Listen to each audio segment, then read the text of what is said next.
商务部15号宣布，就美国通胀削减法、新能源汽车补贴等措施，向世贸组织提出设立专家组请求。近年来，美方推出大量带有歧视性、保护主义性质的补贴措施，人为设置贸易壁垒，严重扰乱全球新能源汽车产供链，对多边贸易体制权威性带来挑战。中方此时就争端案向世贸组织提出设立专家组，有何重要意义？来看报道。 商务部新闻发言人15号表示，为维护中国新能源汽车产业发展权益，3月26号，中方将美国通胀削减法有关新能源汽车补贴等措施诉诸世贸组织争端解决机制。由于美方在60天内未能与中方通过磋商达成解决方案，7月15号，中方向世贸组织提出设立专家组请求。按照世贸组织规则，专家组将按照诉讼程序对案件进行审查并作出裁决。2022年8月，美国总统拜登签署了总价值约为7500亿美元的通胀削减法，其中近4000亿美元被计划用于补贴应对气候变化和能源转型领域。相关实施细则凸显出严重的歧视性和保护主义。例如，新能源车企业享受法案下税收抵免等补贴的前提是必须使用来自美国及其自贸协定伙伴国的产品，以及在北美总装等。这种做法实际上排斥了中国等世贸组织成员的产品，人为制造了贸易壁垒，给中国新能源汽车产业带来了不公平的竞争环境，阻碍了产业的进一步发展。中方因此向世贸组织提起诉讼。据悉，中方的核心诉点包括通胀削减法项下的新能源车辆补贴、能源财产投资税收抵免、清洁电力投资税收抵免以及清洁电力生产税收抵免等。有观察指出，美方涉案措施实质是进口替代补贴，中方诉点聚焦其中最具歧视性、保护主义特征、违反世贸规则最明显的禁止性补贴等内容，有理有据、合法正当。 外界担忧，美方为自证合规性，或将在专家组程序中抗辩其措施是为了应对气候变化、促进低碳环保，以通过世贸组织规则中有关环境保护等方面例外条款寻求豁免。对此，有学者认为，不管是世贸组织规则本身，还是先前众多 WTO 争端解决判例，都对环境保护等例外适用设定了相对严格的要求。就目前信息看，即使美方有意强调其是应对气候变化措施，也难以符合世贸组织有关例外规则。 不能改变其对世贸规则漠视和破坏的本质。有分析指，提出设立专家组的请求，意味着中国诉美通胀削减法世贸争端案正式进入诉讼阶段。值得高度关注的是，中方依照世贸组织争端解决程序正常行使权利，不仅展现了中国政府积极运用国际法治手段维护多边贸易体制和新能源汽车产业发展权益的坚定决心，也为其他成员在相关问题上对美表达关切，共同捍卫国际经贸法治提供了契机。 美国的通胀削减法案，它肯定是违反了世贸组织的一个非歧视原则，是不利于国际社会应对气候变化的这样的一种合作的做法。针对美国的这样的一种单边措施呢，那么中国仍然是从这个世贸组织多边贸易体制的这个框架之内，对美国发起这样一种争端解决的程序。这个也是体现了中国对多边贸易体系的尊重和支持。这个和美国的单边主义做法是形成了一个鲜明的对比。 值得警惕的是，美国打压中国新能源产业发展的手段层出不穷。美国贸易代表办公室5月宣布，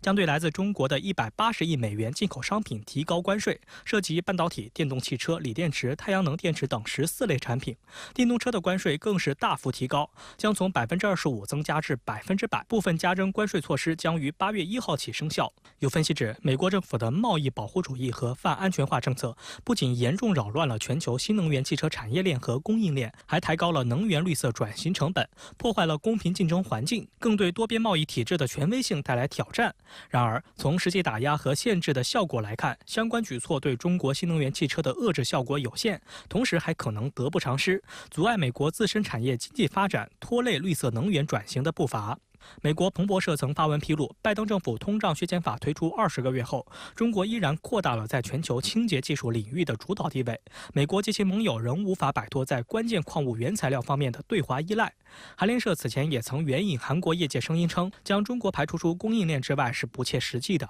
比如说补贴等等这种做法，其实是资源效应的一种。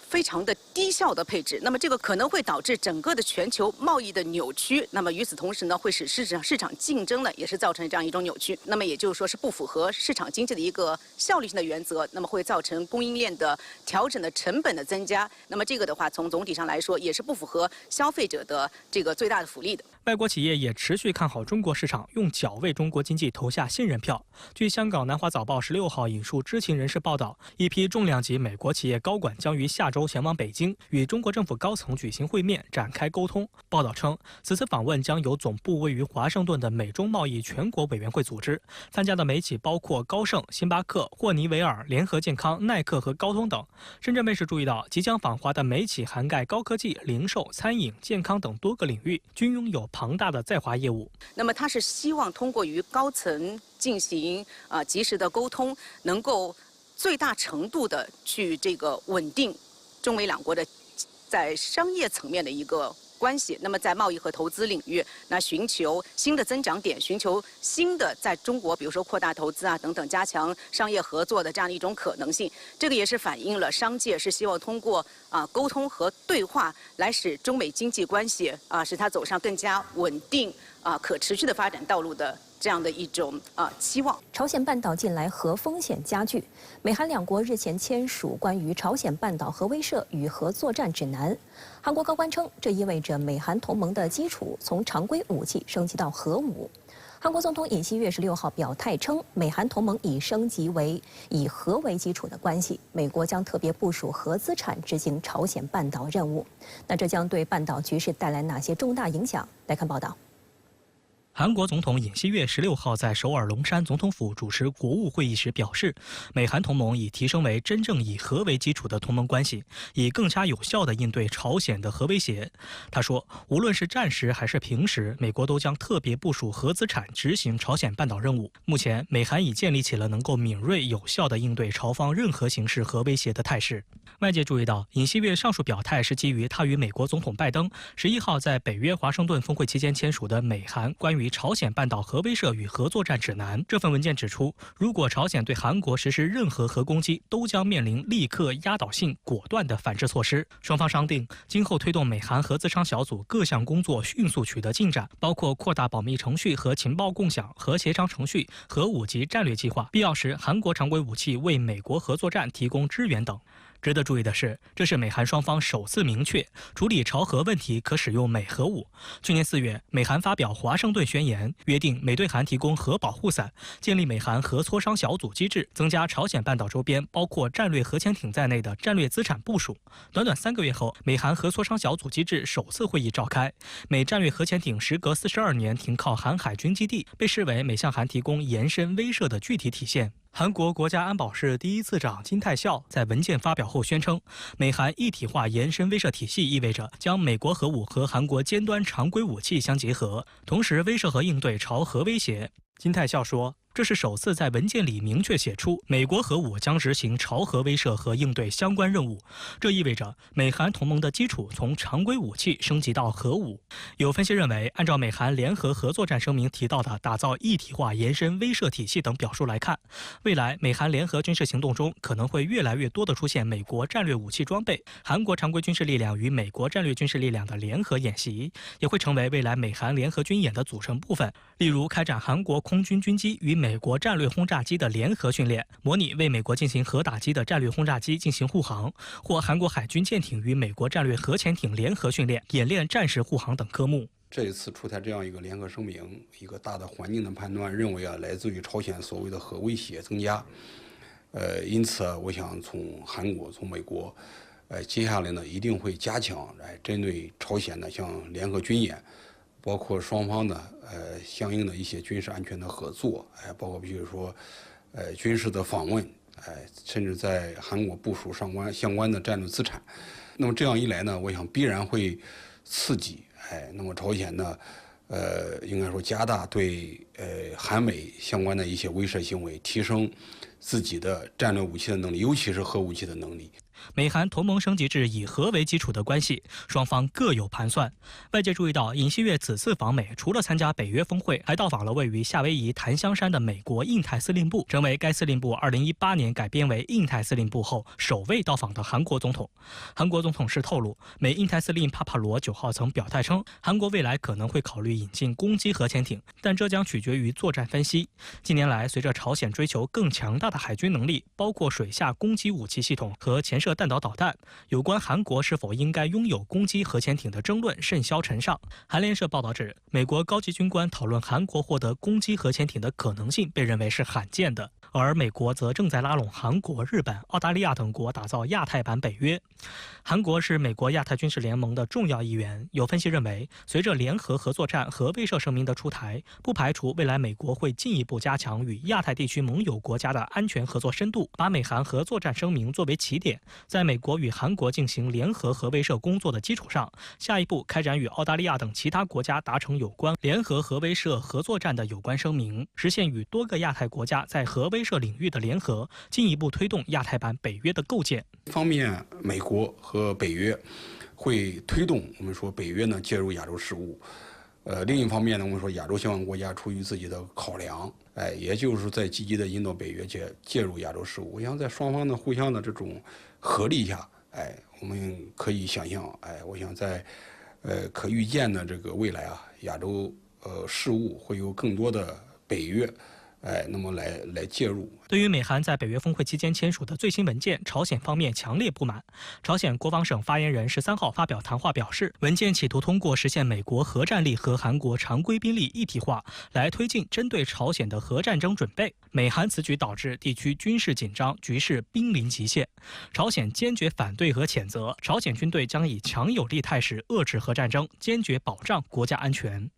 而朝韩关系近期也因气球大战再生波澜。朝鲜劳动党中央委员会副部长金宇正16号发表谈话称，朝方当天又发现了29个韩方投放的装有反朝物品的气球，朝方对此予以严重警告，称韩方要做好为此付出代价的准备。这是金宇正3天内第2次就此事发表谈话。14号，他谴责韩国通过气球向朝鲜投放反朝宣传单。当天，朝鲜还公开了疑似反朝传单的物品落在朝鲜境内的照片，以及烧毁疑似与反朝传单一起落入物品的照片。韩国统一部发言人15号针对朝鲜预告的报复措施表示，韩国政府已明确表示将采取令朝鲜难以承受的措施回应其垃圾气球挑衅。韩联社称，金宇正发表的谈话和销毁对朝传单举措是针对韩国发出的威胁信号。面对朝鲜的这些威胁，韩国政府仍坚持不禁止民间团体对朝发送传单的立场。如果说韩方不谨言慎行，特别是不主动约束自己的行为，我觉得朝方也不排除采取其他一些行为来让韩方终止那么对朝方投放气球，譬如说对这个气球的投放过程当中进行这种击落行为等等。那么这样一来呢，我想这个气球互相投放的事件呢，它可能会演化为其他形式的冲突，甚至呢我们说无法控制的风险，会让半岛局势更为紧张。朝韩的气球大战可以追溯至几十年前，自上世纪50年代以来，朝鲜和韩国都在自己的宣传活动中使用过气球。2020年，韩国议会通过了一项法律，将向朝鲜散发传单的行为定为犯罪。这项法律于去年9月被驳回。此后，韩国方面的气球放飞活动开始增多。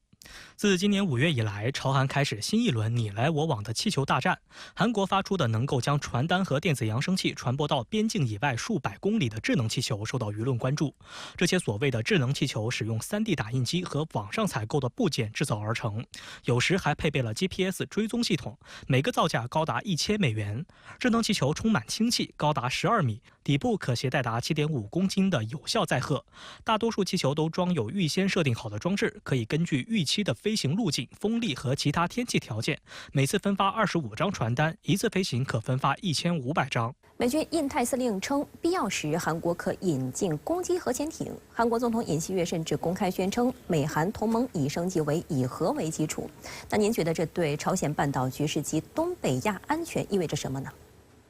主持人好，这意味着朝鲜半岛在加速核武化，不仅朝鲜在加快核导试验，韩国方面呢对拥核也充满了急切，尤其是尹锡悦上台以后，加强了美韩军事同盟。去年4月，美韩发表华盛顿宣言，就美韩共同执行延伸威慑达成一致，升级了安全合作，包括成立核磋商小组和加强延伸威慑战略的执行。到了年底，美韩修改10年前的定制型威慑战略，增加了对韩国的战略资产部署。美国一艘核潜艇40多年来呢，首次停靠于韩国，一架B-52战略轰炸机首次在韩国着陆。虽然呢，韩国没有得到独立发展核武器的允诺，但是美国的核武器已经在韩国了，尽管呢它是间歇性的。前不久呢，北约峰会在华盛顿召开，韩国总统尹锡悦也参加了，期间呢和美国总统签署关于朝鲜半岛核威慑作战指南，其中指出，如果朝鲜对韩国实施任何核打击，都将面临立即压倒性果断的反制措施。美韩呢由此将打造一个一体化延伸威慑体系。因此呢，尹锡悦说，美韩同盟已经提升为以核为基础的同盟，而美军印太司令帕帕罗则进一步的试探性的指出，未来韩国可以考虑引进攻击核潜艇。由美军高官提出韩国拥核是很罕见的，以往呢都是韩国要求拥核，而被美国呢给堵回去，说由美军提供核保护伞就好了。这次呢却主动的提出韩国可以拥有攻击性核潜艇。联想到华盛顿北约峰会要把亚太4国纳入其体系，也就是日本、韩国、澳大利亚、新西兰4国，来一起应对所谓印太安全，就不能不让人怀疑美国呢是否有把日韩纳入澳英美军事同盟的打算呢？就是那个 AUKUS。美英呢给澳大利亚打造的就是攻击核潜艇。去年美韩提升安全合作层级时，美国防长奥斯汀就说，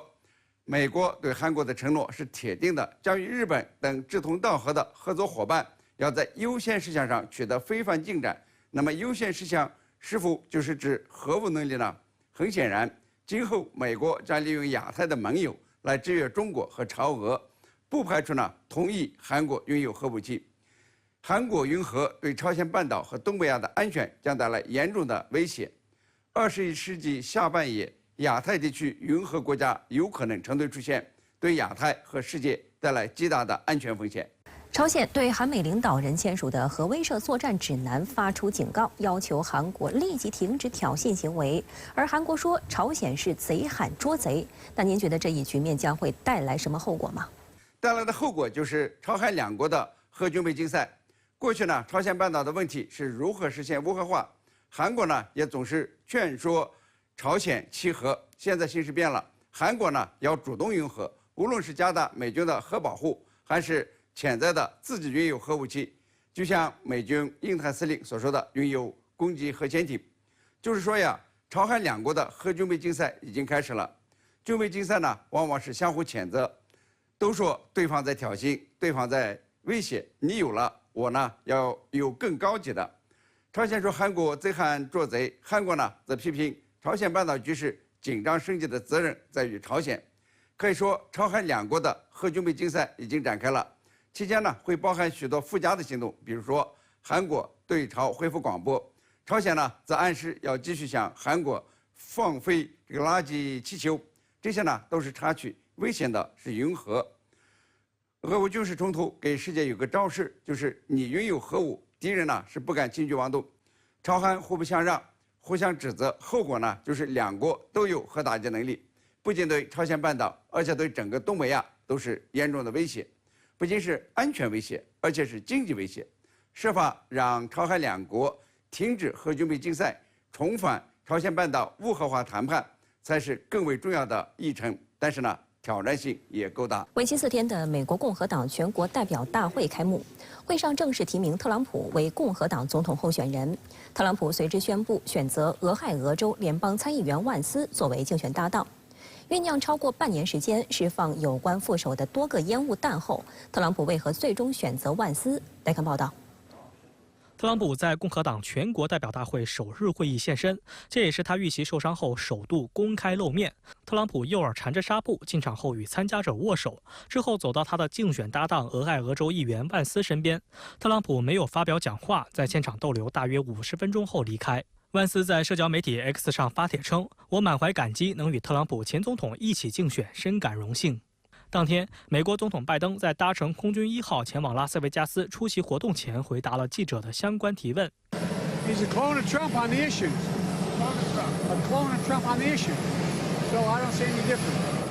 拜登在最新接受美国全国广播公司专访时也表示，对特朗普的选择并不感到意外。It's not unusual. He's going to surround himself with people who agree completely with him. voting record. I support him, even though if you go back and listen to the things that J.D. Vance said about Trump.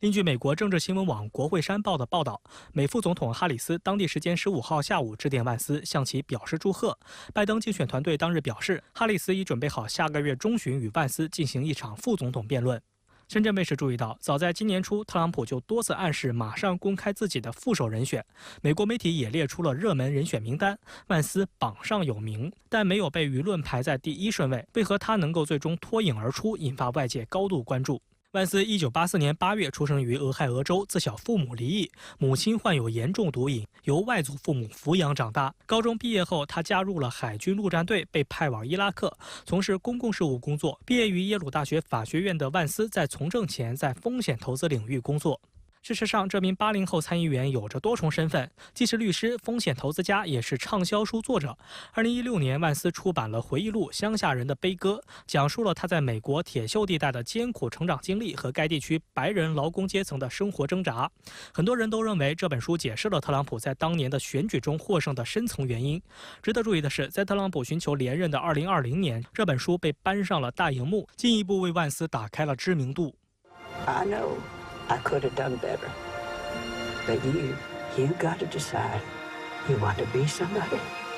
or not. 值得注意的是，万斯并非一开始就与特朗普站在一起，而是作为尖锐批评者在美国政坛亮相。在特朗普2016年竞选期间，万斯批评他是文化海洛因，是煽动家，自己永远不支持特朗普。在一条后来被他删除的推特帖子中，他还称特朗普应该受到谴责。I'm a never Trump guy. I never liked him. 但在2021年决定参加参议员竞选后，他将自己重塑为坚定的特朗普支持者，并为此前谴责特朗普而道歉。在移民和其他问题上也采取了特朗普的强硬立场。2022年，他在特朗普的支持下顺利当选俄亥俄州参议员。I obviously didn't fully appreciate the president's appeal in 2016. Yeah, he said some bad things about me, but that was before he knew me, and then he fell in love. 据悉，特朗普是在社交媒体发布副总统人选消息前20分钟才致电万斯，询问他是否愿意出任副总统。这点在万斯15号接受福克斯新闻主播肖恩·汉尼蒂的采访时得到了验证。When the president called me today to actually formally offer me to become, the vice presidential nominee, which just sounds crazy. My son, my 7-year-old son, was sort of making noise in the background. I'm getting so embarrassed. But then he actually has me put my 7-year-old son on the phone. It's a moment I'll never forget. 万斯在采访中也再次回应了自己过去攻击特朗普的黑历史，并为自己进行了辩解。I bought into the media's lies and distortions. I bought into this idea that somehow he was going to be so different, a terrible threat to democracy. President Trump did a really good job. And I actually think it's a good thing when you see somebody you were wrong about him, you ought to admit the mistake and admit that you were wrong. 美国全国广播公司透露，特朗普原本对副总统人选一直犹豫不决，直到最近他和自己最亲密的顾问2个儿子私下会面，讨论竞选搭档的问题。当特朗普表示他倾向于低调行事的北达科他州州长伯格姆时，谈话很快变得紧张起来。小唐纳德·特朗普和埃里克·特朗普高喊：“这个决定很愚蠢，詹姆斯·万斯才是真正相信你正刚的人。”据悉，万斯与小唐纳德·特朗普私交不错。And I think his story, his background, really helps us in a lot of the places that you're going to need from the electoral college standpoint. And I think it's just going to be a great choice. 对于特朗普选择万斯的确切原因，外界有较多分析。美国有线电视新闻网的报道称，特朗普的竞选团队认为，鉴于万斯在铁锈地带的小镇长大，他可以吸引工薪阶层选民，并确保俄亥俄州的关键选票。俄亥俄州在总统选举中是关键的摇摆州。另外，万斯的妻子乌莎·齐鲁库里是印度移民的后代，可以吸引少数族裔选民。因为现在种种数据表明，今年像有色群体。黑人和拉丁人，拉丁裔的这个人的这个参选率会大幅度的降低。那么也就是说，这个他可以放心的，利用他在白人这个主流中的这个影响力来放大这个影响力。而这个万斯个人的经历呢，又恰恰符合他的需求。他既是一个反映美国这种白人底层社会的一个挣扎的人。但是当然，他同时又满足了一个成功人士的这么一个标签，非常符合这个特朗普目前的定位。此外，《纽约邮报》引述特朗普身边人士报道称，特朗普选择副手时以忠诚为首要考虑，而万斯正是一位特朗普非常忠实的支持者，是个会赞赏他拥有坚强性格但又不会锋芒盖过他的人。《华尔街日报》则认为，特朗普此举意味着他打算全力推行已经被他融入共和党理念的民粹主义，而非与党内旧的保守派继续共事。还有学者认为，万斯的政治信念是将孤立主义与经济民粹主义相结合，这与特朗普的政治信念相合，并使两人与共和党的保守派产生分歧。此外，正当壮年的万斯也有助于为共和党的这场竞选注入年轻的血液。Part of the reasoning was because J.D. Vance had secured relationships with a number of Silicon Valley tech moguls, including David Sacks, who's speaking later tonight. This was a huge coup for Donald Trump. This is a world that he had never really ventured up into. 观察指出，80后的万斯如果胜选，将是美国史上第3年轻的副总统。外界认为，他能与78岁的特朗普以及竞逐连任81岁的拜登的高龄形成强烈对比，甚至有望4年后代表共和党角逐总统。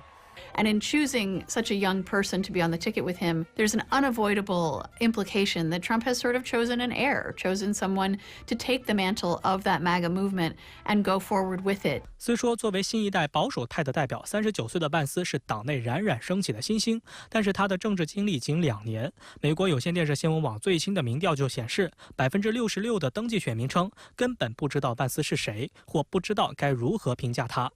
值得注意的是，深圳卫视梳理万斯过往言论，他认为中国在经济、技术和军事方面对美国构成了重大挑战。他还主张对华采取强硬的贸易政策，支持提高对中国商品的关税，并认为美国需要减少对中国制造的依赖。此前，特朗普也公开表示，若胜选，将对中国加征60%的关税。整个共和党现在对华是一个敌对的气氛，但是从特朗普个人来说，他现在还不愿意 太多的展开对中国的政策，但是从他选择万斯来说呢，我们能看出一个倾向，他本身是创投界的，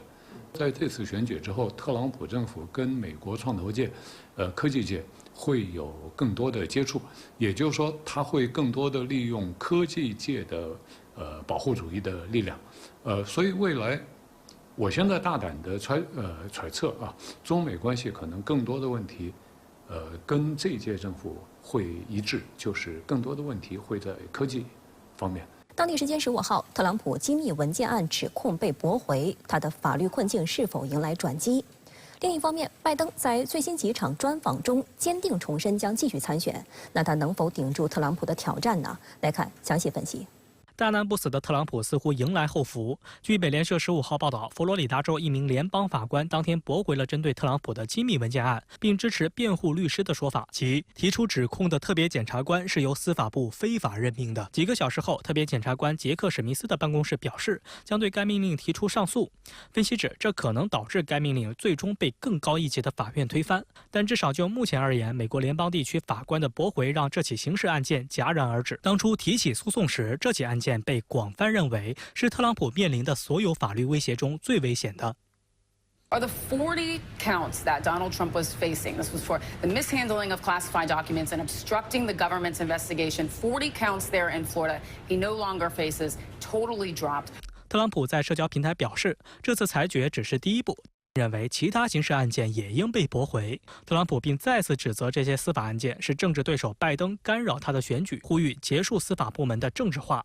此案之外，特朗普还面临3起刑事案件。今年5月，他在纽约的封口费审判中被判有罪，但在最高法院的一项意见赋予前总统广泛的豁免权后，判决被推迟。这一意见将导致另一起指控特朗普密谋推翻2020年大选结果的案件的审判被推迟。在亚特兰大提起的另一起颠覆选举案也被推迟。 现在这个案子被撤销的话，那么应该说是特朗普的一个重大胜利吧。这也会印证他的支持者们一直所认为的啊，这个民主党方面在不遗余力的来利用司法来打压他啊，打压他。那么现在撤销了，证明他是清白的。另一方面，美国总统拜登也相应调整竞选策略，不再言辞激烈地揪住特朗普的黑料不放，并撤下了所有带有敌对性的电视竞选广告，呼吁美国人应当保持团结。深圳卫视注意到，拜登一连好几天密集接受多家美媒专访，试图重塑自己的良好形象，并将更多的重点放在阐述政策上。在美国全国广播公司对其最新一次的专访中，主持人问及拜登曾于民主党捐助者的会议上称要将特朗普置于靶心的言论是否构成威胁。拜登承认他使用靶心一词为犯错，澄清他并非一指瞄准，而是指要切中要点。Focus on him, focus on what he's doing, focus on his policies, focus on the number of lies he told in the debate. 话对他来说就是减分的啊，但他又不得不说，你这句话确实是说过的啊，这个英文是很清楚的，靶心这个词是他用的。专访中，拜登还提及了自己的年龄问题。他说：“我是老了，但我其实只比特朗普大3岁。” I am. I'm old, but I'm only 3 years older than Trump. Number one, and number two, my mental acuity's been pretty damn good. I've gotten more done than any president has in a long, long time in 3.5 years. 值得一提的是，拜登还同意9月与特朗普再次进行辩论，并重申不会退选，除非我被火车撞了。Some people are concerned that maybe you shouldn't be in this race. Are you 100% undoubtedly running for re-election? 1,000%. 我觉得他现在就是面临着2个结果，要么就是硬着头皮撑下去啊，要么就是换人。这2种方式，其实对民主党来说都已经不是能够有好的预期的这种方式了。时隔13年，被欧盟视为叛逆者的匈牙利再次担任欧盟轮值主席国。掌舵的第2天，匈牙利总理欧尔班紧锣密鼓的外访为俄乌冲突斡旋。这场穿梭外交招来了欧盟成员国的冷眼相待，包括冷落匈牙利接下来作为轮值主席国主持的一系列会议。作为欧盟和北约成员国的匈牙利，为何会违背主流政策，坚持俄乌和平谈判？欧盟围绕俄乌冲突的博弈又会如何收场呢？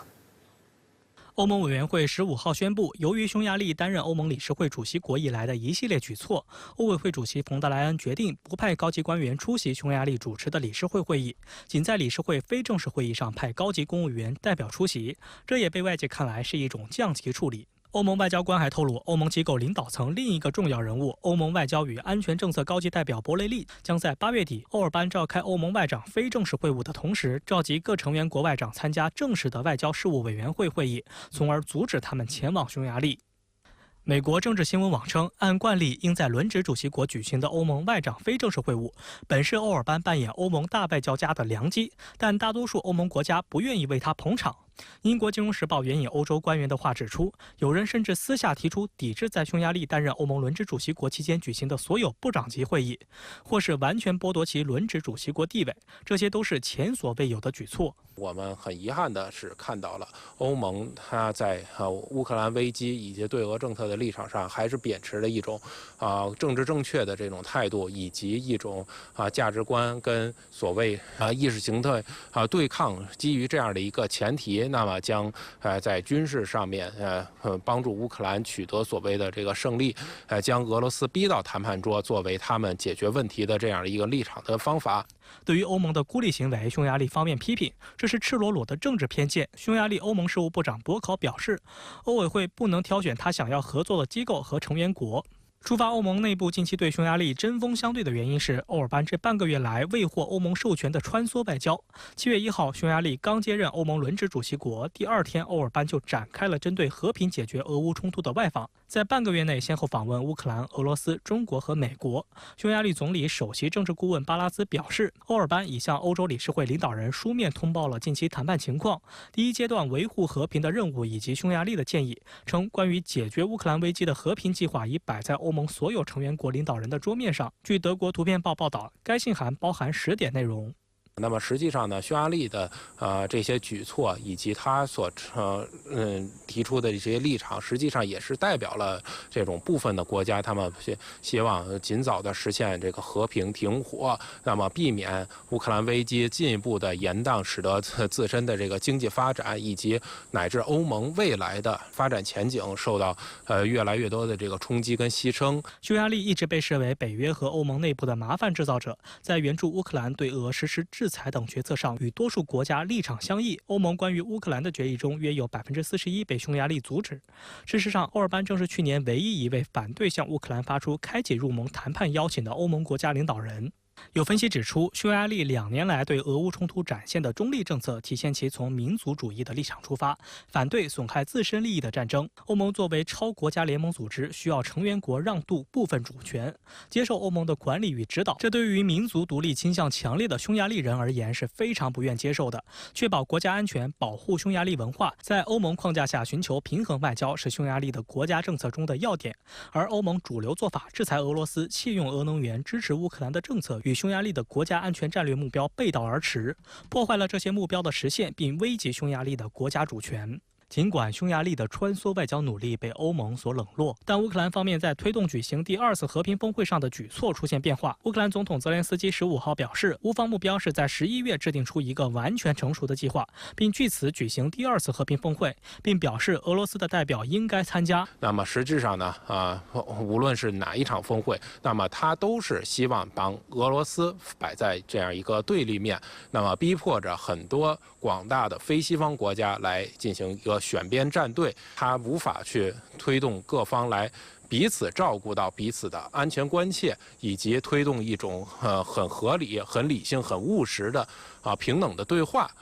而11月也是美国总统大选投票的时间。特朗普此前曾多次表示，如果再次赢得美国大选，他可以在24小时内解决俄乌冲突。15号，泽连斯基称，如果特朗普最终赢得大选，乌克兰将与之合作。16号，据一位参加美国共和党全国代表大会的共和党高级官员透露，特朗普准备在没有中间人的情况下就解决乌克兰危机，与俄总统普京进行对话。俄媒称，俄罗斯总统新闻秘书佩斯科夫强调，俄罗斯仍对任何有关乌克兰问题的对话持开放态度，包括有中间人参与的对话，但前提是必须实现俄自己的目标。对于美国前总统特朗普在共和党全国代表大会上被正式提名为2024年美国大选共和党总统候选人一事，您对此怎么看呢？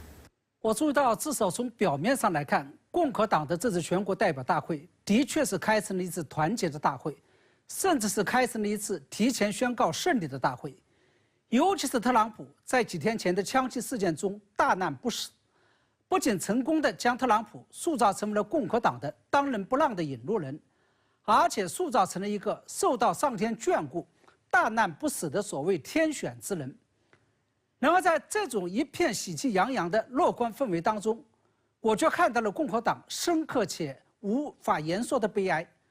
我认为，作为一个在美国甚至在全世界评价正反两极，而且是负面多于正面的政治人物，特朗普第3次被提名为共和党的候选人，这实际上意味着整个共和党已经被特朗普牢牢绑架，并且动弹不得了。我们甚至可以说，现在的共和党已经被特朗普彻底架空了，变成了名副其实的特朗普党。其中的典型表现就是，原本在共和党内涌动着的反对特朗普的精英建制派，现在全部都鸦雀无声，不敢表达任何的反对意见了。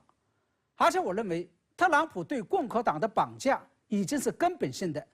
这不仅体现在共和党籍的国会议员有相当一部分都是特朗普钦点，并且由特朗普助选上来的。假如特朗普再度当选之后，在未来的政府中用谁不用谁，更是由特朗普一个人说了算。而且更为关键的是，特朗普已经从根子上改变了共和党的政治生态和政治基础，尤其是将共和党的支持者巧能转换成了对自己始终的川粉。这种现象不仅会进一步撕裂美国，将美国变成一个再无基本共识的社会，而且会进一步撕裂整个世界。我甚至认为，特朗普对共和党的绑架和控制将会是持久性的。就算是特朗普在今年底的总统大选中再度落选，共和党也摆脱不了特朗普的控制。特朗普宣布已选择俄亥俄州联邦参议员万斯作为他的竞选搭档。那对此您又如何分析呢？实事求是来说，我认为选择万斯作为自己的竞选搭档，意味着经过这么些年的政坛冲撞与厮杀，原本的政治小白特朗普在玩弄政治手腕与政治权谋上面呢，跟过去相比，的确是大有长进了。首先，选择不到40岁的80后来做自己的竞选搭档，不仅可以在一定程度上弥补自己已经年近80的劣势，而且更为关键的是，可以进一步凸显出拜登的老迈昏庸。其次，特朗普虽然高举的是草根民粹主义路线和大旗，但他本身却又是一个富豪和地产大亨，这多少会让人觉得他跟美国社会中的真正草根还是有距离的。而出身贫寒且生活经历坎坷，因为写作自传《乡下人的悲歌》而名声大噪的万斯，这是名副其实的草根，可以帮助特朗普真正拉近与美国草根的距离。同时，由于万斯出生于美国著名的铁锈地带俄亥俄州，特朗普选择他作为竞选搭档，还可以帮助其在美国的其他铁锈地带，比如宾夕法尼亚州、密西根州、威斯康星州、明尼苏达州赢得选民的支持。这也就意味着，一旦特朗普与万斯当选，美国将会实施更为激进的贸易保护主义政策与关税政策，这对于未来的中美经贸关系来说，肯定不是一个好信号。除此之外，特朗普之所以放弃共和党内更有影响的政治人物，也就是参议员卢比奥，而选择了万斯，是因为万斯还具有另外2个正中特朗普下怀的政治资历和的政治特质。其一是万斯曾经是一个激进的反特朗普派，一度指责特朗普为美国的希特勒和彻头彻尾的骗子。而在2022年，为了竞选美国的参议员，万斯突然摇身一变，变成了坚定的支持特朗普派，